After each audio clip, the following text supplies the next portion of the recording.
Assalamualaikum warahmatullahi wabarakatuh. Waalaikumsalam. Ini momen yang sangat luar biasa sekali karena sekarang saya sowan di tempatnya seorang kiai, seorang seniman, seorang sastrawan, seorang mantan pegawai negeri sipil. 14 tahun ya? 14 tahun ya? Di PNS ya? Menurut Ibu? ASN. Iya, ASN-nya PNS nih biar sekarang ASN, aparatur sipil negara, katanya begitu. Guru SMA? Guru SMA, ngajar apa dulu ya? Bahasa Indonesia. Bahasa Indonesia, jadi mesti ngerti sarkasme, ngerti personifikasi.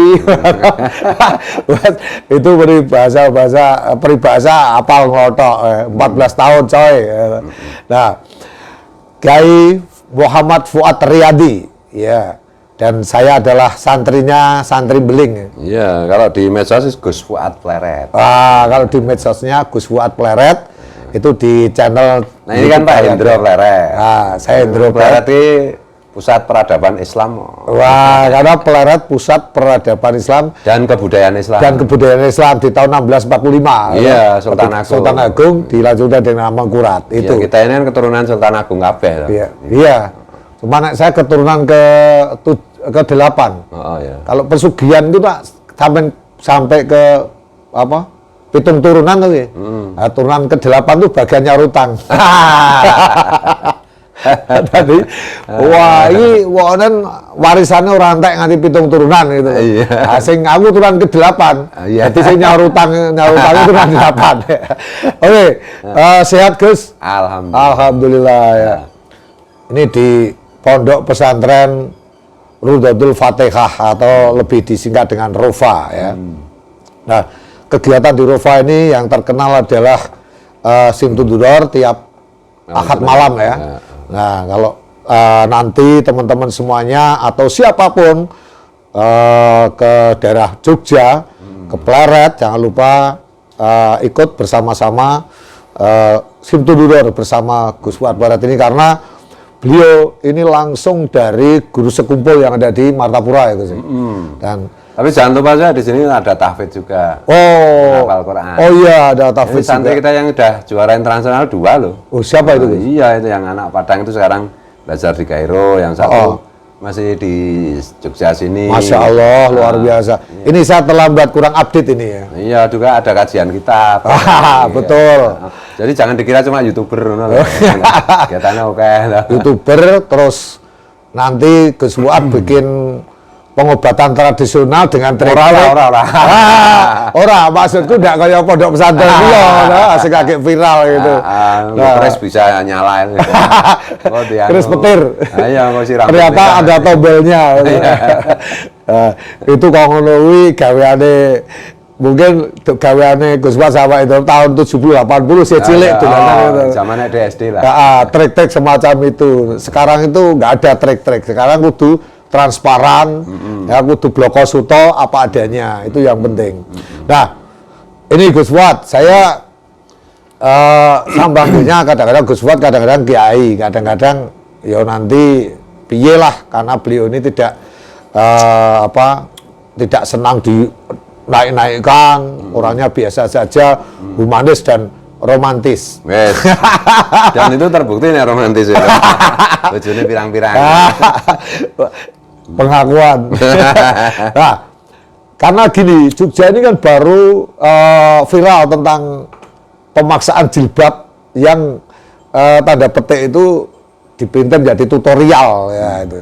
Dan beliau ini seorang kiai, seorang punya pondok pesantren, dan juga karena mantan guru SMA. SMA saya sebutnya SMA Bangun Tapan 2. Oh iya. Kalau kasus yang viral di SMA Bangun Tapan 1. Nah, itu menurut jenengan gimana itu Gus? Kalau menurut tentang SMA negeri kok seperti itu gitu loh. Ya kan la ikrah fiddin. Tidak ada paksaan dalam beragama kan gitu.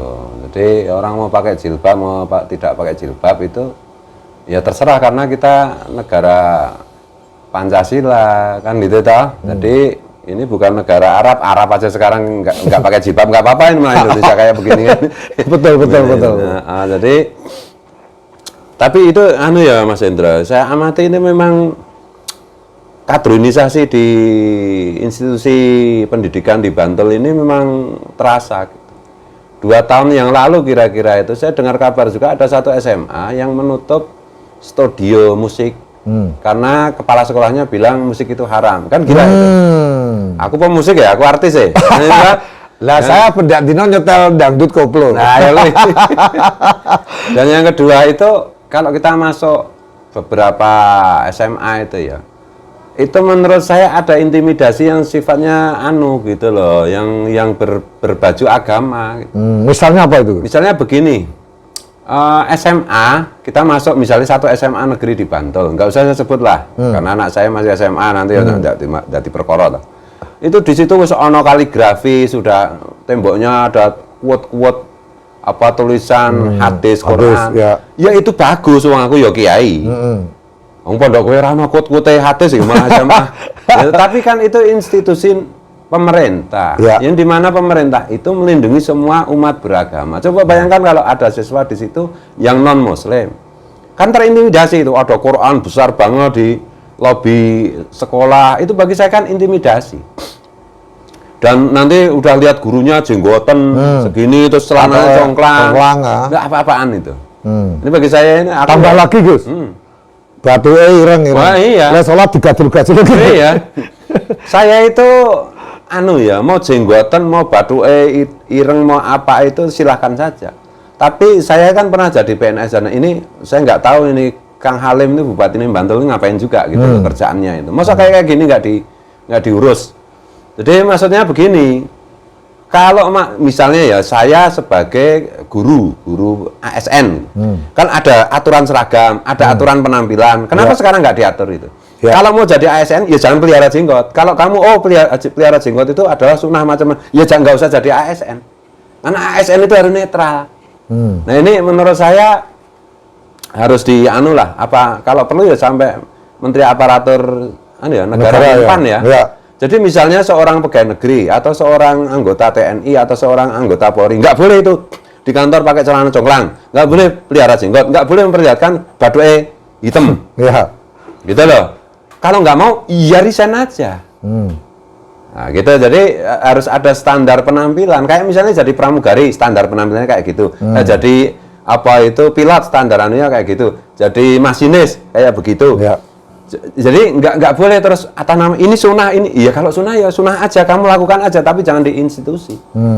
Ini nanti kan dituduh, wah ini jenis liberalisasi atau Islamofobia. Enggak, justru kelakuan melihara jenggot sebagai ASN macam-macam itu menyebabkan arus Islamofobia itu akan membesar. Itu yang menyebabkan orang pada murtad ya, kelakuan oknum orang Islam yang agamanya cetek ya gitu. Iya, dikira jenggot itu cuma identitas Islam, Abu Lahab, Abu Jahal ya berjenggot. Iya. Dan pakai jubah juga ya. Iya. Jadi ya tolonglah ini kalau SMA aja udah kena kadronisme kayak begini, terus gimana bangsa ini nanti? Negara ini gimana? Jadi mungkin menteri aparatur negara, apalah menteri pendidikan tuh ngatur-ngatur kayak gini lah. Tampilan seorang guru itu harus ada deskripsi yang jelas. Pakai seragam PSH atau pakai seragam PSH, kemudian tampilannya harus bagaimana? Idealnya kalau jenengan dulu sebelum keluar ASN itu. Loh iya, saya dulu rapi, tertib, tidak congklang, tidak jenggotan. Iya, dan misalnya sekarang kadang-kadang saya perform pakai anting, kan nggak mungkin ketika saya jadi guru pakai anting. Kan ada misalnya saya ngerokok, kan nggak mungkin di sekolahan saya ngerokok. Itu konsekuensi dari tanggung jawab sebagai anggota ASN. ASN itu kan pegawai pemerintah, pegawai negara yang harus melayani semua umat beragama.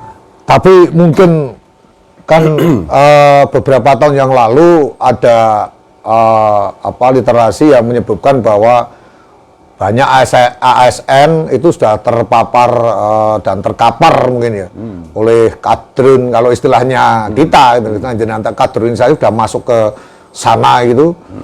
Dan sampai sekarang itu bagaimana cara membasminya, karena dia kayak landestin itu. Gerakan bawah tanah itu gimana menurut jenengan Gus? Ya memang misalnya ada satu kejadian yang menarik di IPDN dulu.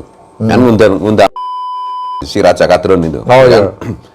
Kemudian di publik mengetahui, kemudian menghentikan, kemudian sekarang itu saya lihat itu per tiap bulan itu ada kuliah umum yang mengundang tokoh-tokoh muslim yang benar-benar ngerti tentang agama Islam gitu loh. Bukan sepotong-potong, bukan baru kemarin sore gitu.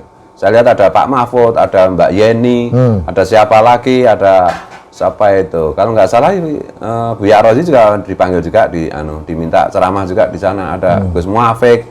Orang-orang yang paham Islam dengan benar. Nah, mudah-mudahan nanti Pak Quraish Shihab juga diundang ke sana. Ya, saya gini Gus. Saya tuh pernah ke, ini sedikit sombong ya Gus ya. Pernah ke negara Dubai, ke UEA, Uni Emirat Arab itu, di masjid jami yang mampu menampung 100.000 jamaah. Di belakangnya itu ada gereja. Di belakangnya lagi, sebelah sana lagi ada wihara. Artinya di negara yang bersyariat Islam pun, di sana sangat menghargai toleransi atau seperti itu. Tapi di Indonesia negara Pancasila yang seharusnya lebih dari itu, kira-kira apa yang harus diusahakan kepada pemerintah dan dilakukan kepada lingkungan-lingkungan kecil, misalnya pendidikan, misalnya, atau di masyarakat tertentu supaya tetap waspada dan hati-hati, gimana itu? Kalau soal negara syariah Islam ya, kalau menurut saya itu negara Pancasila itu lebih syariah daripada negara-negara yang ngaku syariah. Itu yang seharusnya saya tanyakan. Iya, jadi gini loh. Islam di zaman Nabi itu ya seperti di Indonesia ini, dalam pengertian itu orang bebas dengan keyakinan apapun, dengan kelakuan apapun, tanpa ada pemaksaan sedikit pun. Jadi selama ini yang disebut dengan apa syariat Islam, apa negara Islam, itu kan tafsir dari tafsir, atau malah lebih dari itu, takwil dari takwil. Apa zaman Nabi kayak gitu? Enggak juga. Negara Pancasila ini yang paling dekat dengan Islam yang diajarkan oleh Rasulullah. Kira-kira kayak begitu. Makanya syukur ini sih Arab itu sekarang, karena MBS itu sekarang bertobat tuh. Jadi melonggarkan aturan macam-macam itu. Jadi jangan salah paham loh, yang disebut dengan keyakinan apa syariat Islam macam-macam itu hanya tafsir dari tafsir dari tafsir. Belum tentu kayak begitu Kanjeng Nabi itu. Ya. Dan itu pun kalaupun benar itu tidak boleh dipaksakan. Padahal itu menurut saya banyak kelirunya ini. Saya ingat betul ketika seorang kiai mengajarkan atau ilmu tarikh ketika Nabi Muhammad mau pergi ke masjid, di situ diludahi seorang Yahudi. Nah, diludahi sampai 3 kali. Terus kok hari ke kok nggak ada yang ludahi ini, ternyata sakit, ya loh ya.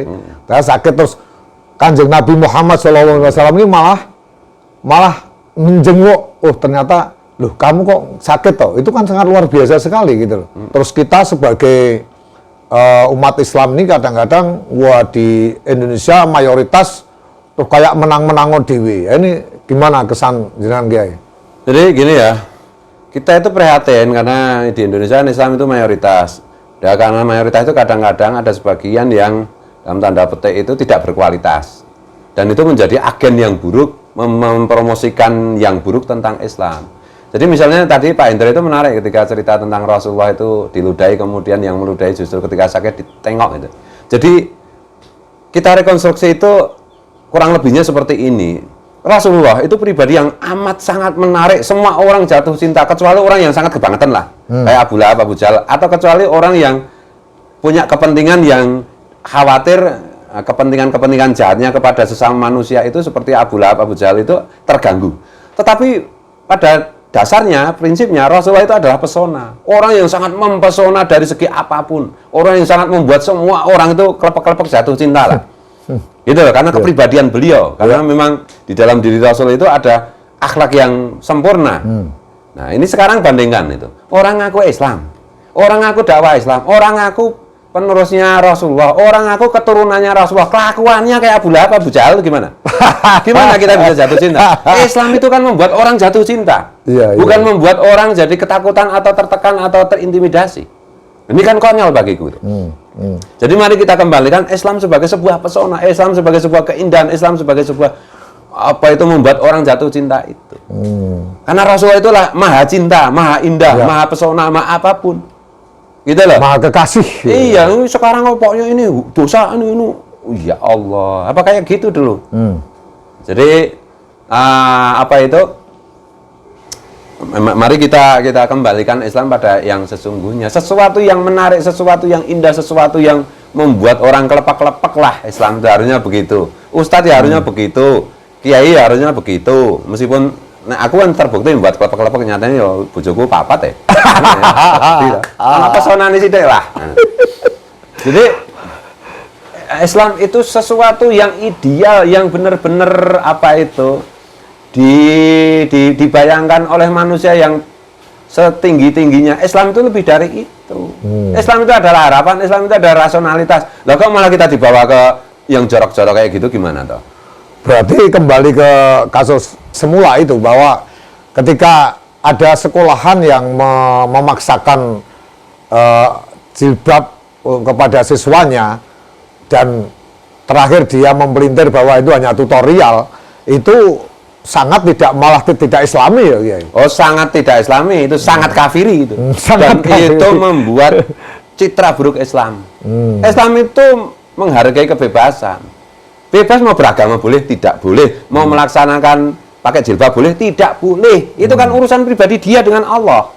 Dan jangan paksa-paksa. Loh, tapi harus ada nahi mungkar. Yang namanya mungkar itu kejahatan yang merugikan sesama. Gitu loh. Apa nggak pakai jilbab itu merugikan sesama? Kan nggak juga. Loh, tetapi membuat apa itu laki-laki yang melihat nanti terangsang. Ya berarti memang laki-laki yang terangsang itu memang pikirannya kotor. Ya udah suruh ke apa itu cari kepre apa gitu loh. jangan nyalahin orang yang nggak pakai jilbab dong. Nah, apa itu kadang-kadang ini kan trauma sebenarnya berkali-kali saya bilangnya, ini kan apa yang disebut dengan aturan-aturan Islam yang secara umum dipahami oleh kelompok radikal itu kan ditulis sebagai sebuah ijtihad ulama dengan niat baik tentu saja, tapi dalam suasana apa itu perang salib, dalam suasana Turki Utsmani, di mana di situ dikenal dengan Darul Muslim dan Darul Kufar, negara Islam dan negara kafir. Sekarang itu nggak relevan kayak gitu itu. Dan rumusan tentang Darul Muslim dan Darul Kufar itu sendiri juga nggak ada di dalam zaman Nabi itu. Makanya yang menarik itu Hadratus Syekh Hasyim As'ari itu ketika menyatakan bahwa Indonesia sebelum merdeka itu, Hindia Belanda ini adalah Darussalam, negara damai. Islam itu kan damai, negara yang selamat, semua orang selamat, dijamin hak-hak pribadinya, hak asasinya, keyakinannya, apapun lah. Dan memang orang Islam itu salah satu kewajibannya adalah menghargai semua agama, melindungi komunitas yang minor, yang minoritas. Gitu loh, orang sok-sokan kayak gini. Nah, coba ya orang Islam yang sok-sokan itu, daripada gitu cobalah. Itu di zaman itu disekan itu ada perang, nggak rampung-rampung, ke sana aja lah. Nggak usah di sini itu Darussalam, negara yang selamat, yang aman nih. Ya. Kalau menurut Kiai konsep yang tadi dikatakan bahwa banyak sekarang itu SMA di Bantul khususnya mungkin malah di DIY umumnya itu Umumnya di Indonesia ya, terindikasi kadronisasi gitu. Apa kira-kira konsep Kiai untuk supaya SMA, terutama SMA negeri ini supaya netral, supaya kembali lagi pada khitohnya sebagai lembaga pendidikan yang terkontaminasi oleh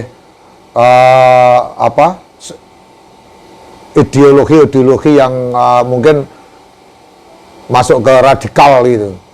Ya kalau saya itu ada perlu apa itu misalnya penceramah yang masuk dunia pendidikan itu harus direkomendasikan oleh misalnya Diknas atau Depak. Aku jadi ingat juga dulu istriku itu kan anak MAN ya.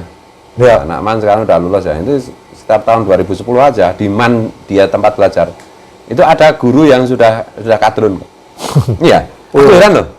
Dulu kan menterinya belum Gus Yakut ya. 2010? Iya, sekitar 2010. Jadi aku melihat bahwa ya peraturan harus ditegakkan dan ini Menteri Pendidikan, Menteri Menpan, Menteri Pendayagunaan aparatur negara, ya. Kemudian penguasa daerah itu harus membuat aturan-aturan yang jelas gitu loh.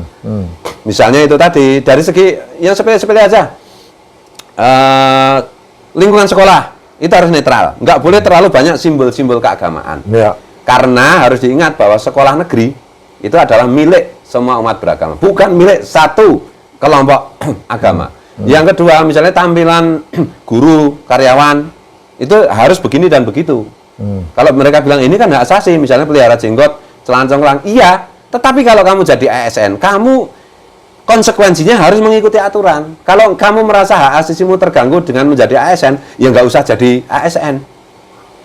Gitu loh. Sama dengan misalnya tentara, itu konsekuensinya misalnya harus siap mati kapan saja di medan tugas. Kalau nggak mau mati, nggak mau tugas, kan nggak usah jadi tentara. Kalau kamu jadi tentara, ya harus konsekuensinya begitu. Kalau kamu jadi ASN, ya harus begitu konsekuensinya.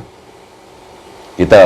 Jadi jangan campur adukkan antara tanggung jawab dengan hak individual. Begitu kita memasuki satu organisasi atau satu lembaga, maka sebagian dari hak pribadi kita itu harus siap kita korbankan. Kalau nggak mau ya nggak usah. Karena setiap jabatan, setiap kedudukan, setiap apa itu posisi itu membutuhkan pengorbanan.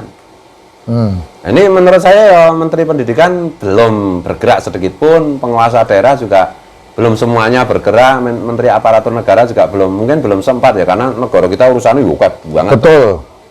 Seperti Pak Hendra itu bagus. Ngajak ngobrol begini, ini bagian dari kepedulian masyarakat. Karena memang pemerintah itu harus dibantu. Masyarakat harus aktif bergerak. Kalau kita lihat kan gini ya, dari sekolahan-sekolahan itu dari SD, SMP, SMA itu mesti di dalamnya ada, apalagi kalau nanti rapat wali dan pihak sekolahan atau komite atau dewan sekolah itu mesti nanti di anggarannya untuk membangun masjid atau musola di sekolah. Nah, seperti itu loh. Padahal itu SD, SMP, SMA negeri. Ya, katakan seperti itu.